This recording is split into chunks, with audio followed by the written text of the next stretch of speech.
Welcome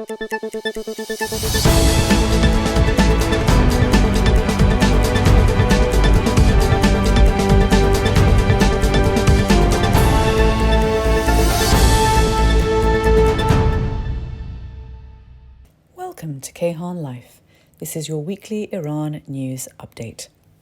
Iran's president, Ibrahim Raisi, came under increasing pressure to resolve the country's economic crisis this week, following a visit to Buyar Ahmad, a deprived province in southwestern Iran.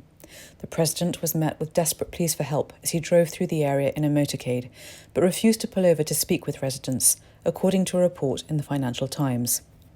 High inflation, sanctions and economic mismanagement in Iran have led to nationwide protests about pay and water shortages affecting the country. Ministers representing the UK, Canada, Sweden and the Ukraine criticised Iran's government for failing to meet with the states to discuss compensation for the downing of flight PS752 in a statement released by the UK Foreign Office. Ukraine International Airlines Flight 752 was shot down by Iranian officials after it took off from Tehran on January 8, 2020, following heightened tensions between Iran and the US.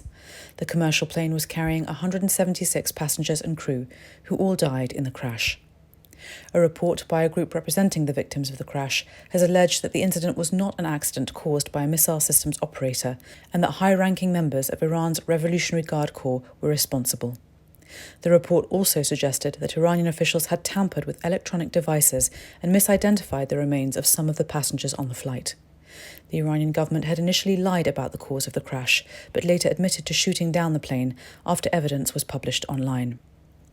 And the United Nations called Iran's execution of child offenders deeply alarming and shocking in a press release it issued on Thursday. In the statement, the UN condemned the execution of Arman Abdolali, who was 17 when he was accused of murder. Abdolali had told officials he had been forced to make a confession to the crime under torture. More than 85 people are on death row in the Islamic Republic for crimes they allegedly committed as children, and more than 70% of executions of child offenders worldwide are carried out in Iran. ممنون که با ما هستید. مراقب خودتون باشید. Thank you for listening and stay safe.